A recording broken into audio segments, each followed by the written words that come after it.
Welcome to my channel. Telangana రాష్ట్రంలో ఇందిరమ్మ ఇండ్ల కోసం వెయిట్ చేస్తున్న ప్రజలకు వచ్చేసి గుడ్ న్యూస్ అండి. ఇందిరమ్మ ఇండ్ల ఫైనల్ జాబితా అయితే రెడీ చేశారు. మార్చి 15న మొదటి పేమెంట్ అయితే విడుదల చేస్తారు. పూర్తి వివరాలు తెలుసుకుందాం. వీడియో చూసిన వాళ్ళు తప్పకుండా వీడియో లైక్ చేసి ఛానల్ని సబ్స్క్రైబ్ చేసుకోండి. మధ్యలో జిల్లా ఇన్ఛార్జ్ మంత్రులు విమర్శల నేపథ్యంలో కలెక్టర్లు జోక్యం, ఎమ్మెల్యేల సిఫార్సు జాబితాలకు బ్రేక్, ఇందిరమ్మ ఇండ్ల లబ్ధిదారుల ఎంపికలో నెలకొన్న గందరగోళం. అధికారులు వచ్చేసి పారదర్శకంగా ఎవరైతే పూర్ పీపుల్ ఉంటారో వాళ్ళ పేర్లు మాత్రమే జాబితాలో రెడీ చేయడం జరిగింది. ఎక్కడైనా రికమెండేషన్లతోని పేర్లు కానీ, ఎమ్మెల్యేలతోని పేర్లు కానీ, కార్యకర్తలు ఉంటారు కదా వాళ్ళతోని పేర్లు కానీ పంపితే ఆ పేర్లు అయితే కలెక్టర్లు ఓకే చేయట్లేదు. కలెక్టర్లు ఆ పేర్లను పక్కకు పెట్టేస్తున్నారు. సో ఇక్కడ అదే చూడండి, అధికారులు ఆల్రెడీ రెడీ చేశారు. ప్రభుత్వ మార్గదర్శకాలకు విరుద్ధంగా వ్యవహరిస్తున్నారని వెలువెత్తుతున్న ఆరోపణల నేపథ్యంలో కొన్ని చోట్ల ఎమ్మెల్యేలు పంపిన జాబితాలను కలెక్టర్లు పక్కన పెట్టక తప్పడం లేదు. క్షేత్రస్థాయి వాస్తవాలను పరిశీలిస్తే ఇందిరమ్మ ఇండ్ల సర్వే సమయంలో సూచించిన ఇళ్లలోనే ఇళ్లను నిర్మించుకోవాల్సిందిగా ప్రభుత్వం వెల్లడించింది. సర్వే సందర్భంగా చూపించిన స్థలాలకు బదులుగా మరొక చోట ఇళ్ల నిర్మాణాలు చేపట్టేందుకు ప్రయత్నిస్తే ఆయా ఇళ్లను రద్దు చేస్తామని హెచ్చరించింది. సో ఎవరి రికమెండేషన్ ఎక్కువగా నడుస్తలేదు.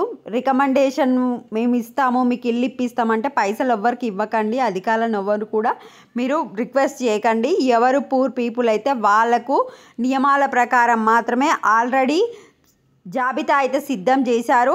మనకి ఇప్పుడు ఎమ్మెల్సీ ఎన్నికల కోడ్ అనేది కంప్లీట్ అయిపోతుంది. కంప్లీట్ కాగానే మనకు గ్రామాల వారీగా ఇందిరమ్మ ఇండ్ల జాబితా అయితే రిలీజ్ చేయడం జరుగుతుంది.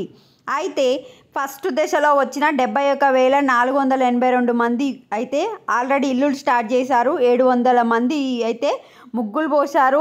బేస్మెంట్ కూడా కంప్లీట్ అయిపోయింది. ఎవరిదైతే బేస్మెంట్ కంప్లీట్ అయిపోయిందో మార్చి 15 నాటికి వాళ్లకు ₹1,00,000 అయితే రిలీజ్ చేయడం జరుగుతుంది. బేస్మెంట్ కట్టగానే ₹1,00,000, గోడలు నిర్మించాక ₹1,25,000, స్లాబ్ తర్వాత ₹1,75,000, మొత్తం కంప్లీట్ అయిపోయాక ₹1,00,000. ఈ విధంగా మొత్తం ₹5,00,000 అయితే గవర్నమెంట్ అందిస్తుంది.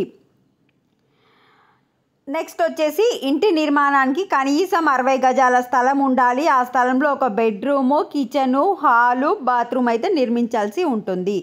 మీరు ముగ్గు పోసేటప్పుడు గ్రామ పంచాయతీ వాళ్ళకి చెప్పండి. గ్రామ పంచాయతీ వాళ్ళు వచ్చేసి జియో ఫెన్సింగ్ ఫొటోస్ అయితే తీసుకోవడం జరుగుతుంది. ఫస్ట్ మీ ఇల్లు ఎక్కడైతే ఫొటోస్ తీసుకున్నారో అక్కడనే ఇల్లు నిర్మించవలసి ఉంటుంది.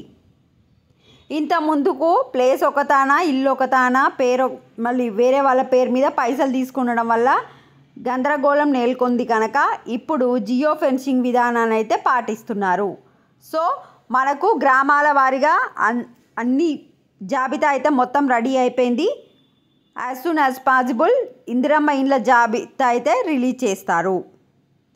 ఎవరైతే ఆల్రెడీ వచ్చిన వాళ్ళు ఇల్లు స్టార్ట్ చేసిరో వాళ్ళకి మార్చి 15 నాటికి ₹1,00,000 అయితే జమ చేస్తారు. ఇది అప్డేట్.